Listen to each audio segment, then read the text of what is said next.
Welcome to Stories with Dice.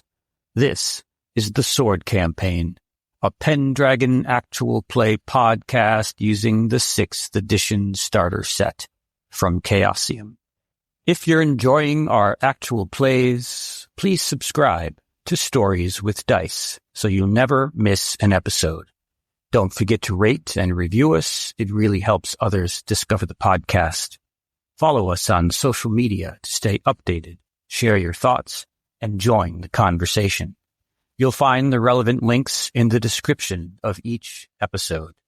Last time on the Sword Campaign, having secured King Leodegrance's crucial support and been entrusted with Bledwin's whistle, the Knights of Salisbury uncovered grim news. Count Sanham of Bedegraine had sworn fealty to King Lot. Worse still, Lot's men had committed atrocities, crucifying a Christian priest and forcing his flock to renounce their faith under threat of death.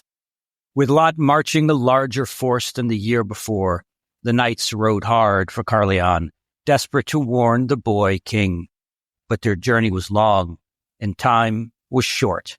Suddenly, a mysterious woman appeared on the side of the road, promising them a way to reach the king before it was too late. Using old magic, she opened an ancient ley line, and the knights stepped through, leaving the known world behind. And we're back with episode 9 of the Sword Campaign, and I'm joined as ever by my good friend Ed, playing Sir Ian. Pay him to say good friend, but hello. He does. He pays me well. And Pete, playing Sir Hystalwyn. Hi. He doesn't pay me to call him a friend, so he doesn't get that moniker. And we are Shy, our other player, Tony, who plays Sir Caradoc. Work has unexpectedly called him away. How dare he choose work over us? I know. I mean, where is the priority? That's what I want to know. Yeah, I'm disinviting him from the Mediterranean yacht party we're having at the conclusion of our podcast. We can kind of put him on the little sort of like little dinghy at the end of the boat. That's the little the children's table. Tony's going to listen to this back and go, I hate those guys. Fuck you. Right, onto the serious matter of Pendragon. We open on Sir Caradoc, reaching down from his horse to take the strange woman's hand as he rides beneath an archway of ancient, gnarled trees. The air glitters around him like sunlight reflected on water, bending and shimmering with each step of his mount. And then he is gone. Sir Ian follows closely. The trees dissolve into a kaleidoscope of light and shadow. His surroundings blur into abstraction. Glowing tendrils of color and faint spectral shapes flicker at the edges of his vision. He feels weightless, yet tethered to a hum in the air that rattles the cage of his chest. It is neither warm nor cold, neither day nor night. Back at the eaves of the forest beside the old Roman road, Sir Hystalwyn leads his horse through the same archway. The shift is immediate. The pain of his injuries fades. His bandages gone as if removed by unseen hands. Warmth envelops him. The sweet scent of honey fills his senses. A pale light pulses in time with a hum in his ears. And he knows it is the hum of the world itself, the pulse of all life, his own heartbeat included. He pauses, glances at his hands. The blood is gone, cuts healed, his armor polished. There is no fear or confusion on his face, only the serenity of a profound peace, the clarity of being whole with the world after a long time apart. Though he is without his companions, he does not feel alone as he moves through the roots of the world. Then the screen fades to white. The hum lingers. Out of the whiteness, faint shapes emerge. A flicker of firelight, the blurred outlines of tents. The sound of the hum recedes, replaced by the distant murmur of voices. The screen dissolves, into a cold, foggy campsite. Sir Ian and Sir Hystalwyn blink against the sudden glare of a roaring campfire. The air shifts abruptly, cold and sharp, with the scent of wood smoke and damp earth. They're on a mound, surrounded by 4 standing stones, their tips marked with deep crimson. Dozens upon dozens of tents dot the field around the mound, the banners of Arthur's army fluttering in an evening breeze. There is no sign of the woman who brought them here, nor of Sir Caradoc. So there are knights sitting around this campfire within the circle of the standing stones. And one of them gasps as soon as he sees you, and he says, "By the saints, he said you would come." And then another knight steps forward. "I am Sir Kay, brother to the king. We were commanded to stand vigil here and keep the fire burning until your arrival.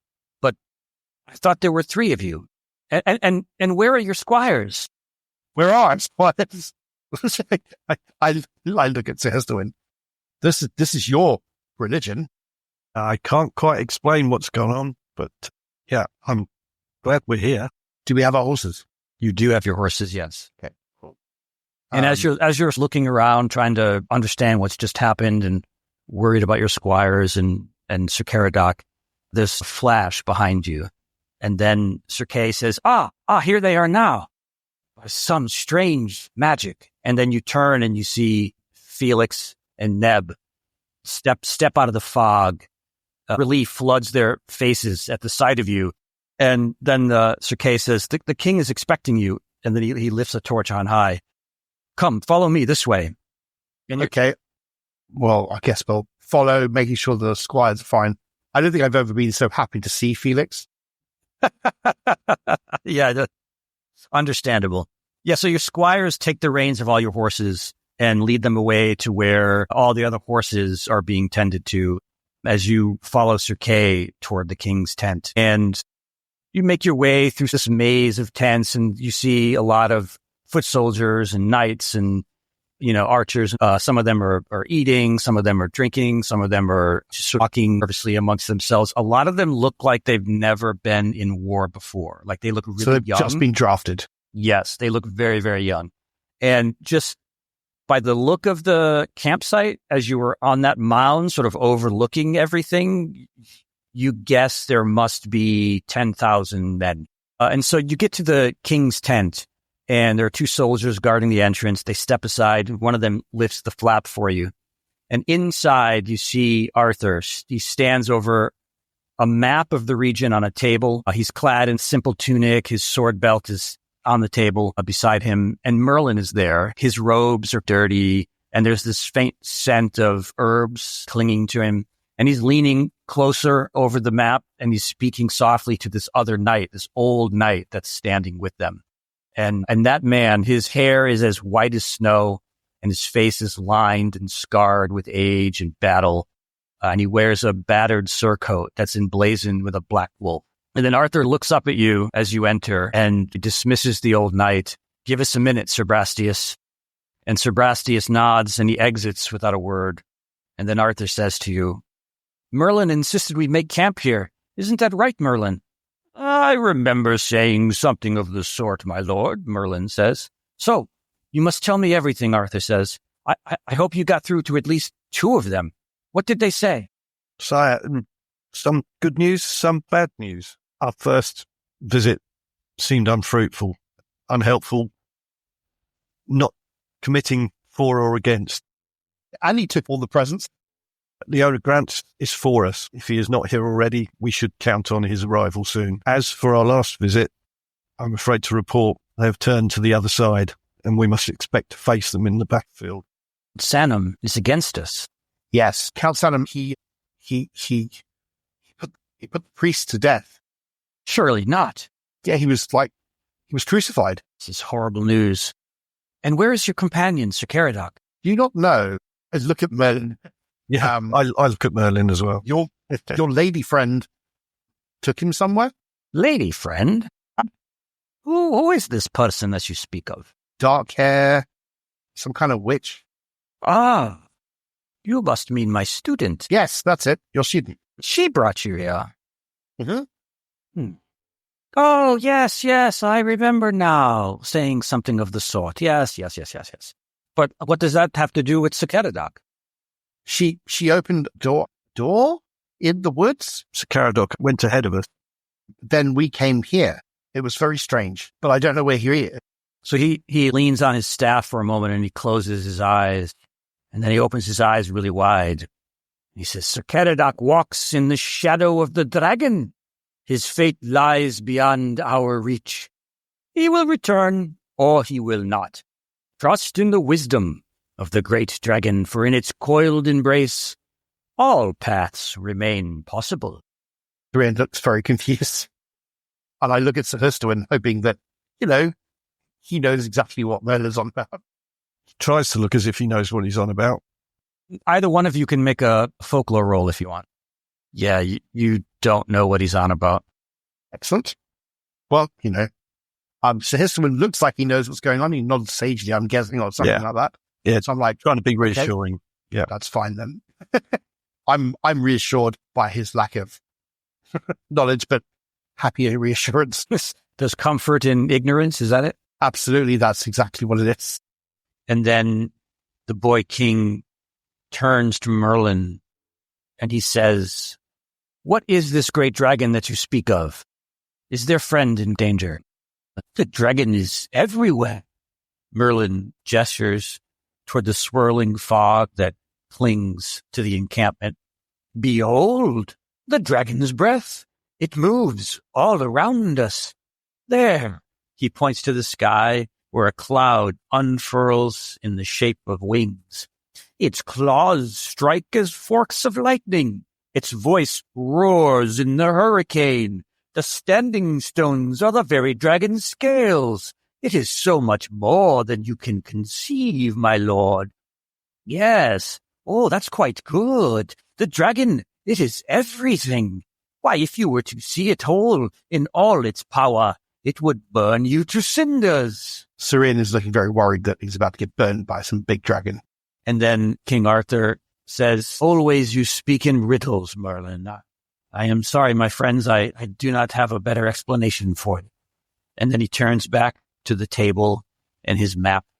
Get some rest. We march again at first light for Lambor. And we pray that King Leodegrance's men are waiting for us there. So, as you step outside, Sir Kay is there waiting for you.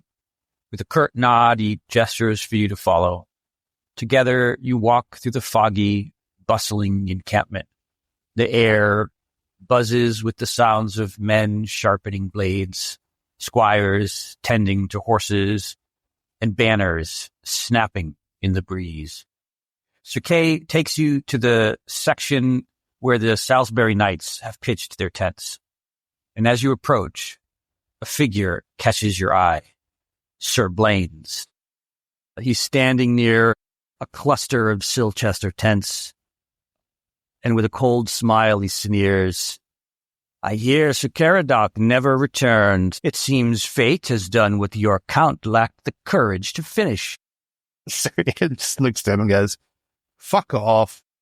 Your friend would be wise not to show his face in these parts again. I think you need to keep an eye out while you sleep, perhaps. Is that a threat, Sir Ian? A promise? Sir Hystalwyn, do you agree with this loudmouth companion of yours? I'm afraid, Sir Blaine's, our blood is up before a battle. I'm glad such a fine knight as you will be fighting alongside us. See, your friend here knows his place. He knows his betters. You should learn from him.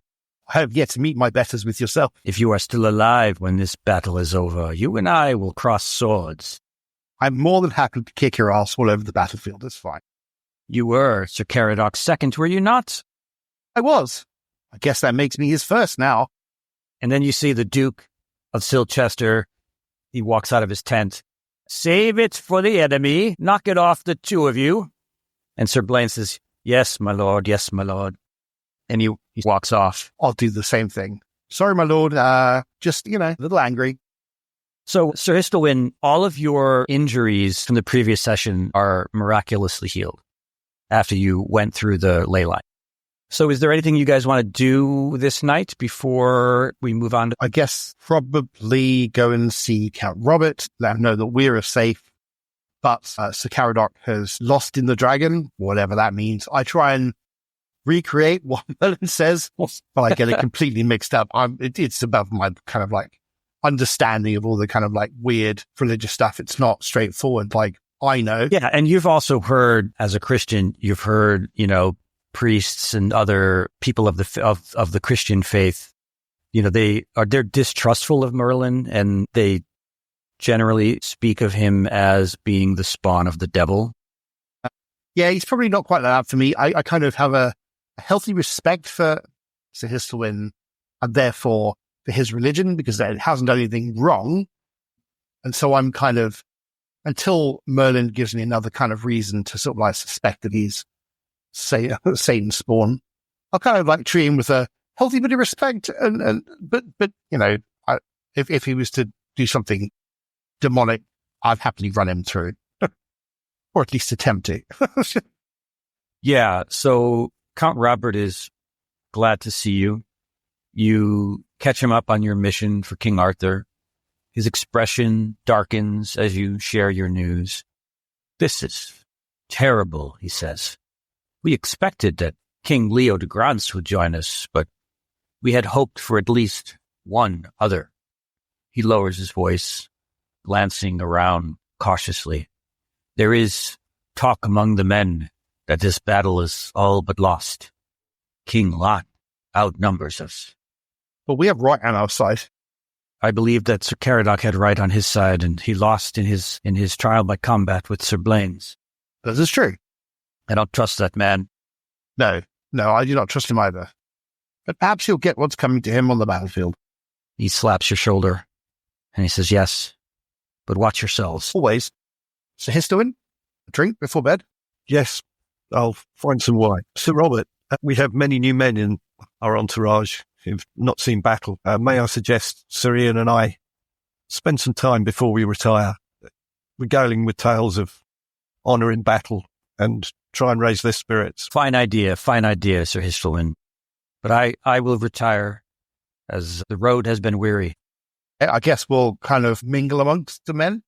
Yeah, and I will tell them tales of how valorous and what a great warrior Sir Ian is. How I've watched him in battle down many a foe. Stop it. Give me a orate roll, please. I'll probably try my luck at orate as well. Ooh, no. Let me. Yeah, so you're regaling them with these stories, and you get the sense that what you're actually doing is terrifying the shit out of them. Yeah. A few too many glasses of wine, and it's getting a bit too much gory detail. Whew. Well, can we come away going, maybe that wasn't quite the best idea, Sir Hystalwyn? I'm not sure. I thought you came out quite well with that. Maybe it's just the cold was making them shiver. Perhaps. I will be happy to get to bed with a few drinks in me and putting the crazy witchcraftery day behind me and looking forward to a good old-fashioned fight. Yes, so you sleep tonight, and Arthur's army breaks camp at the first light of dawn. There's still that fog around the camp. It's thick and swirling, and it clings to the ground. But as the army begins to move north, the fog moves with them, and it winds around the soldiers and your horses, and for days, as you're marching northward, the mist remains, enveloping you in this sort of damp, ghostly shroud that only seems to grow heavier with each mile. And the journey is long, and the fog never wavers. And after a week of steady marching, the mist begins to thin as you camp at Lambor and await the arrival of King Leodegrance and his forces. Did you guys want to have a chance to do the orate again with the soldiers? Yeah, that'd be quite cool. I mean, just trying to, while we're kind of waiting to kind of go into battle, that we can sort of retcon a little bit and say that along the way, I meant to do that and it slipped my mind. Yeah, while I'm sober, I'll omit more of the gory details and more of the violence, or at least attempt to anyway. Success.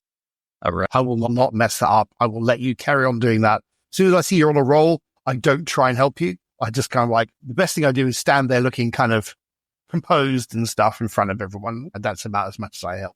Yeah. So, as I said, it took a week for you guys to get here. So each evening you camped, and Sir Hystalwyn, sitting around a fire, is regaling all the young and experienced foot soldiers about your adventures and what a great warrior you are, Sir Ian, and the Battle of Carleon.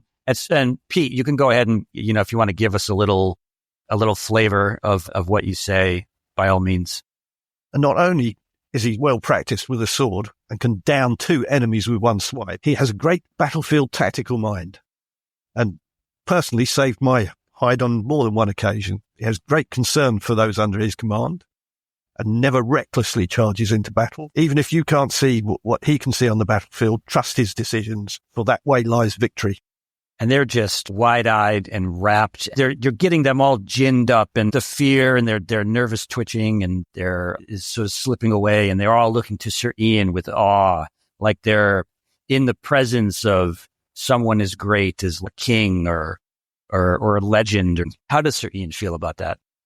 Definitely placed by valorous, but it's going to be Proud. pride. Yeah.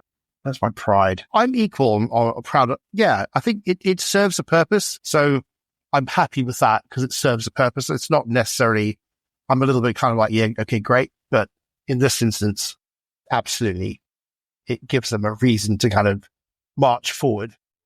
Okay.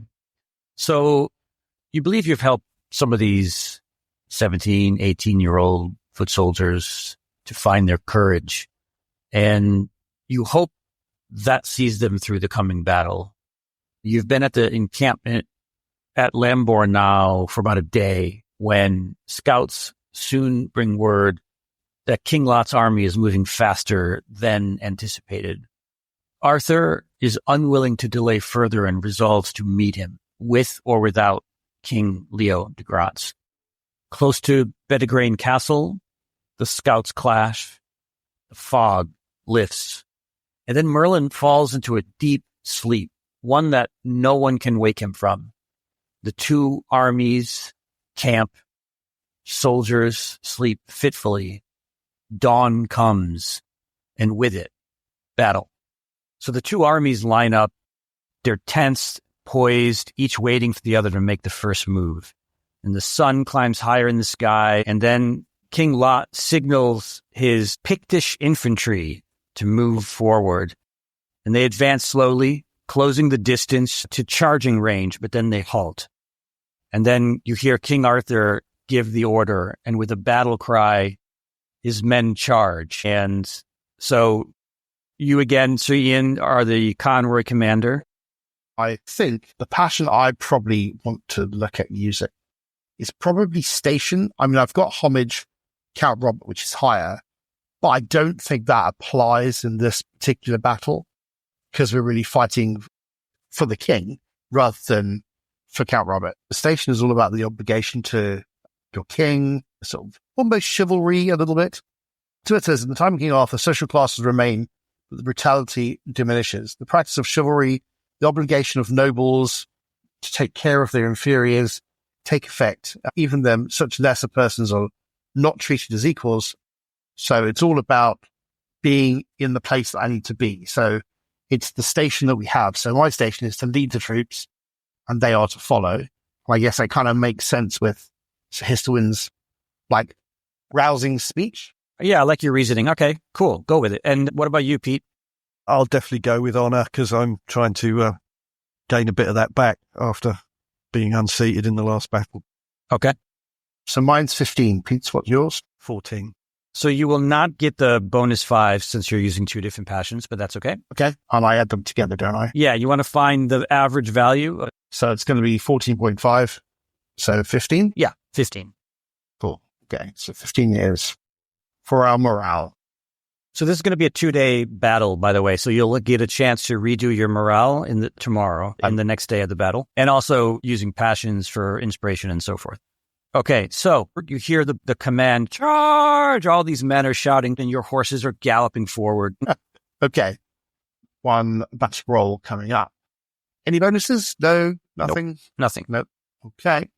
So I rolled a 18, which is pants, because my battle is 10. So I failed. So you are charging through this wall of Pictish knifemen. Select your posture. It is going to be valorous, I think is. Okay. You're fighting this battle turn for 2 combat rounds. So good old charge roll for me. Bonus to the roll, because I'm charging with a lance. I've got a long weapon. Yep. Plus 5. You have the height bonus, yeah. And the height. Okay. So 5 to that. Roll. Fuck me. I got a 20. That is a fumble because I need 17. You're just smashing through these picks, and as you ride through them, they slash their daggers at your horse. And so your horse from one of them takes 12 damage. Ouch. And then the second Pict, who succeeded in his attack, inflicts 10 more damage on your horse, so 22 altogether.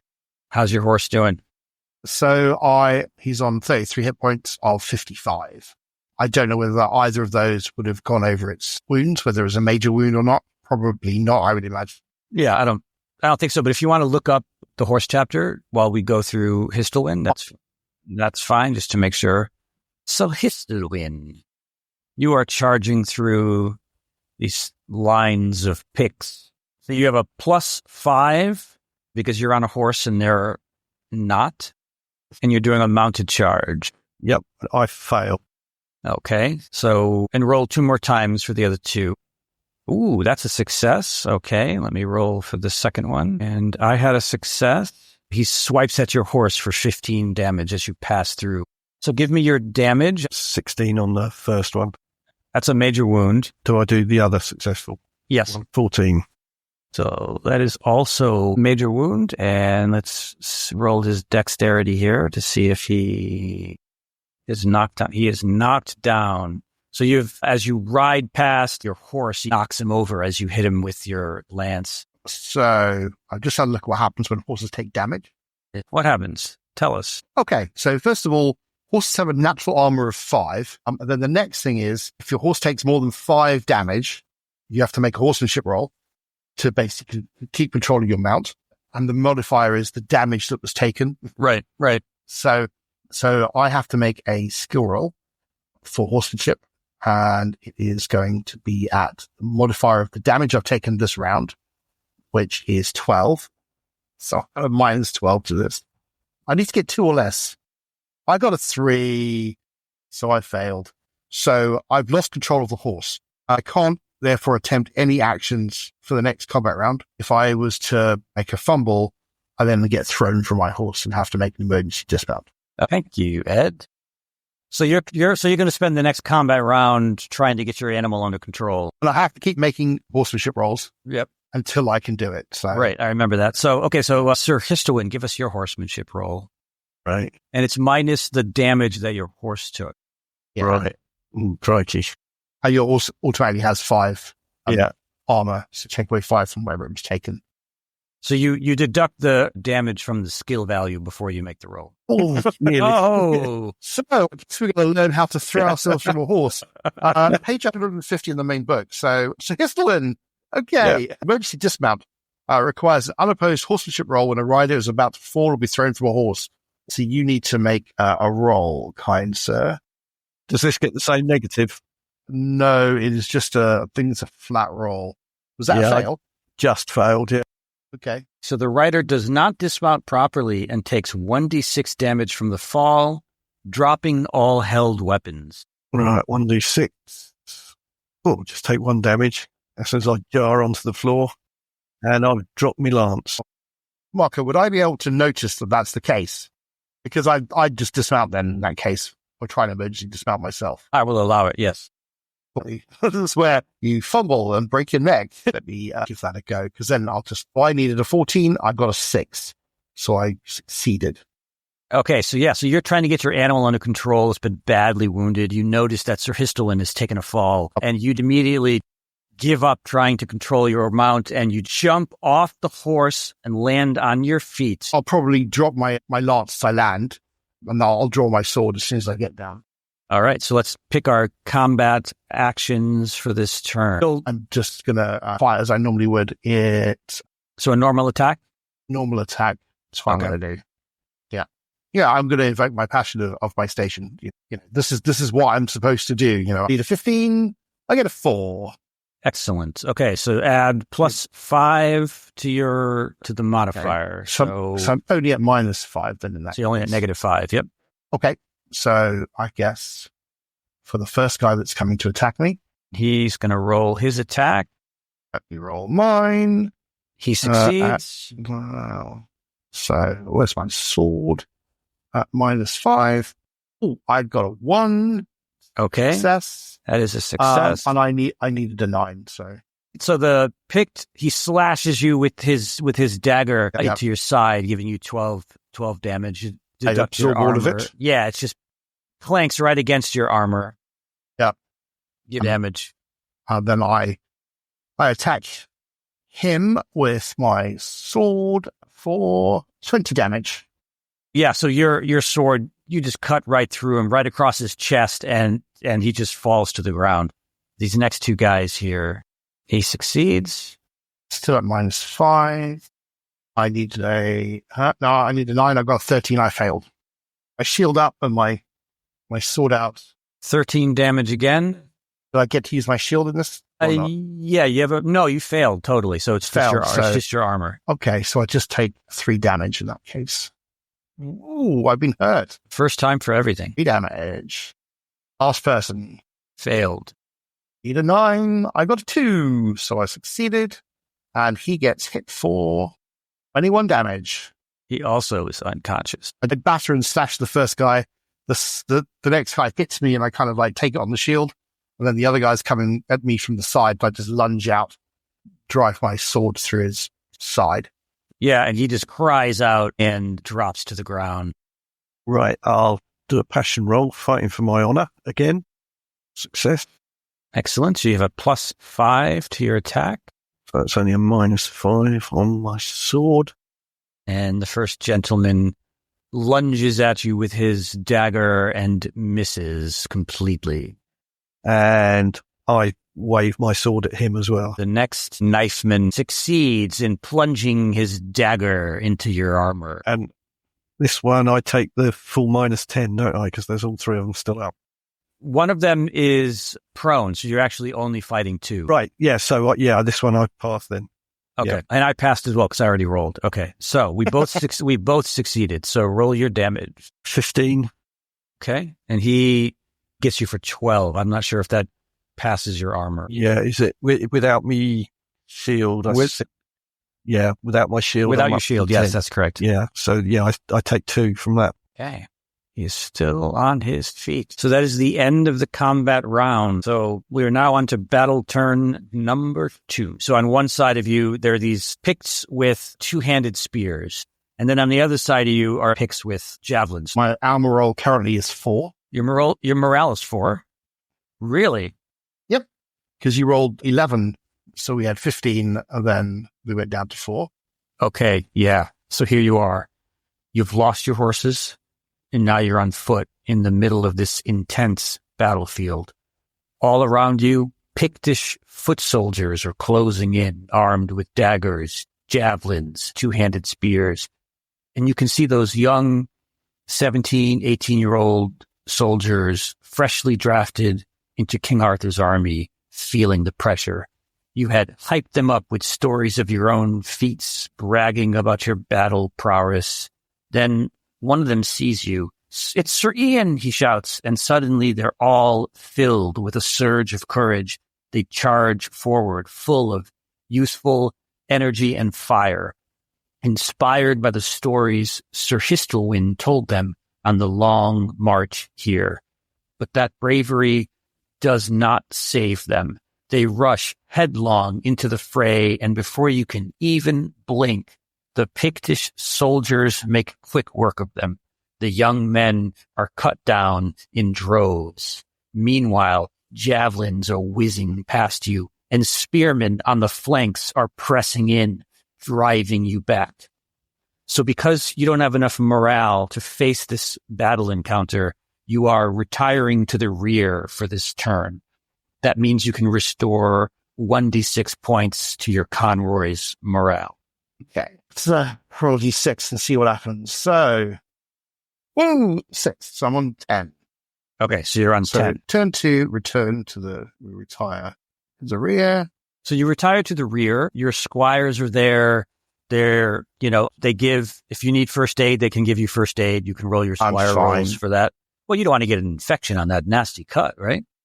Oh, that's a good point. So you've retired to the rear of the battle. Right. So all you can do at this point is sort of rest, recuperate, have your wounds tended, and we're going to see if your squires can get you fresh mounts.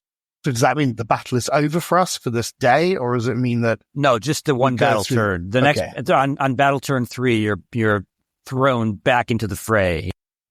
Sir Hystalwyn, you have succeeded on your first aid roll, so that whatever the number of your healing rate is, you get that back on your hit points. Yeah. So that totally sorts out my wound. Okay, Phoenix, let's get you to make your roll. Just like your luck, you'll do nothing. Make it infected. He passes his squire roll. Excellent. So you both have treated minor injuries. Okay, and so I'm back up to full. I guess we get the horse back, or do we have to roll for them to get the horse? There are a lot of horses that have been taken down by these knifemen. There are not enough mounts to go around. You guys, your horse, your horses are not dead. They're badly wounded. They've been lost. Your squires have treated your injuries, so they're not able to go chase down your horses at the moment. So you're on foot essentially for the rest of the battle, at least for the next turn anyway. We can try to have your squires chase them down at another point, but they might be mincemeat by the end of this day. So let's just... I guess my plan is we'll kind of go as a convoy on foot with spears and swords and march back towards the battle lines. Yep. So you're moving back toward the battle lines. There are a lot of dead horses on the battlefield, a lot of dead men on the battlefield, a lot of good knights are pushing your way through them. Yeah. So you're pushing your way through this battle. And in front of you are Irish kerns. They're poorly armed and unarmored men from Ireland. They were brought to Britain to serve as mercenaries. They have swords and those small shields that are on their arms, no other armor. So there's 2 of them for each of you as you're marching forward to get back to the front lines. These Irish mercenaries are right in your path. Choose your posture and then your combat actions. I'm thinking maybe trying to get some morale back, so maybe fighting recklessly. Yeah, we want to get back a bit of confidence. I need to check reckless and immediately add 1d3 to morale. Okay, we're gonna fight recklessly. Let's see what morale I get back. 1. Woo! +1 morale. I'm on to 11 now as we fight these Irish kerns. And the morale loss for dealing with these Irish mercenaries is 1d6 -1. Okay. Let's roll it. You're going to let me roll. Do we roll it? No, do we roll it? I'll roll it. That's fine. You've been rolling it up to this point, but 3. Okay. So you lose 3 morale. Okay, so Ian, are you just doing an actual attack? What's your... Yeah, I'm going to do an actual attack with the spear. So let's have a look. Spear. Get +5 because I've got the range. I succeed. I needed just 17. They're trying to dodge out of the way as you jab at them, and they both succeeded. So so they take no damage from your attack. Very sorry about that. That's all right. Sir Hystalwyn, they're just going to go stabby with their swords on you. When that is a success. Yeah, success. Okay. So we each inflict damage upon each other. So he slashes at you with his sword for 18 damage, and that's minus just your armor. So is it? All right. Yeah. So it's 8 damage. So it's 8 damage. Yep. And I do 13. 13 damage. Were you recklessly attacking as well? Yeah. So if you hit him, you get an extra 2d6 damage. Oh, cool. That's handy. But you can't use your shield or parry protection That's the negative. Yeah, he doesn't have that in this particular instance. So give me the extra damage and add it up for me. Another 7 on top of that, so that's 20 in total. That is a major wound. You've knocked him flat on his butt. He beat me to the hit, so I took a good whack. But you certainly did. Retaliated somewhat. Nice. Yeah, you were like, "Ow, that's smart." So, boom. See how you like it. All right, the second Irish kern coming up on your side here has succeeded in slashing you with his sword. Oh, and that's a totally fumble. Miss him. As I'm swinging round, he hits me as I'm trying to swing at him. Yeah. So your sword goes wide as he jabs into you for 15 damage, like right into your side. Sir Ian. Hey. Well, I take it they're kind of like trying to dodge to get inside the spear's sort of combat range. Yes. I'm going to just let go of the spear, draw my sword to attack the first one.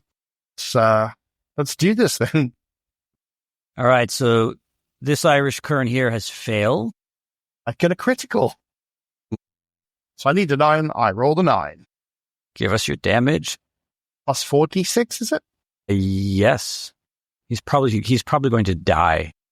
It's 15 plus 18, so 32. Tell us how you end this mercenary's life.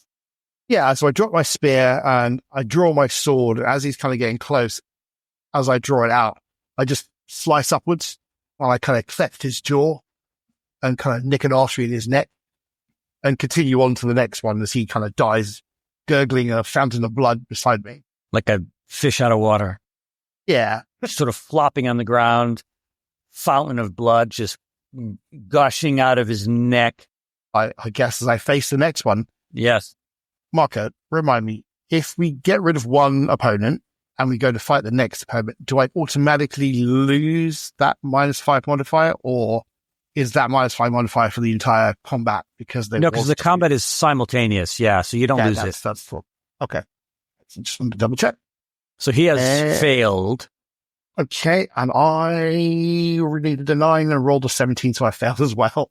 All right, so you both just your swords moving around and clashing against one another. Clang. Yeah, I like that. That's cool.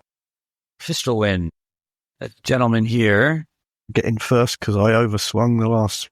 Oh, he hits you. Give us your roll. Assuming it's just a straight up attack that you're planning. Me. Oh, no. Sir, Hystalwyn has missed. So you take another 3 damage if you're deducting your 10 from your armor. Yeah, so you swing wide and he gets you in the shoulder with his sword. This guy he's gonna try to flee. That's what he's gonna do. Yep. See you later, suckers. Run away. Run away, run away. I'm not getting paid enough for this. The joys of mercenaries. Yeah. Sir Ian. Okay. So I kind of facing off against this one guy in my next combat turn. I'm just going to damp him one. I'm not really there isn't much tactics to it. He doesn't have a shield. He succeeds. So I need a 14. All right, so you I both succeed. You both succeed. Damage as well? Yes, you are. So you're deducting your armor, so that should be just 6 damage for you from the mercenary. Okay. And I did 18 to him. 18 to him. That is... I take it I can't use my shield in this. No, because it's a success, not a partial success. 4. So 6 damage. You've knocked him down, and you've given him a major wound. Cool. I just kind of like go in low this time and trying to slice his artery on the inside of his thigh. This chap's obviously stayed alive for quite a while, so he's obviously a good swordsman. Yeah. He actually isn't. I'm just rolling really well. I succeeded. I need an 8, and I'm rolling really low, so. Okay. Oh, a critical. Very nice. A critical. Just when I needed it. Ready with those extra dice. Right, so what extra dice do I get for? That's an extra 46, I believe. And another 2 as well for reckless? Yep. That's 21 plus 16 is 37. You tell me how you end this poor mercenary's life. Yeah, double-handed. I just get within range, see the strike, and just cut from one shoulder down through to the hip. As he swings wide, leaving himself exposed, you seize the moment. Your blade cleaves into him, biting deep from shoulder to hip. His guts spill out in a hot, steaming mass, and he staggers back, clutching at them with trembling hands as though he could hold himself together. Wide-eyed and gasping, his knees give out, and he collapses into the dirt. The life drains from him as his glassy eyes stare blankly at the sky, as if demanding answers from his gods.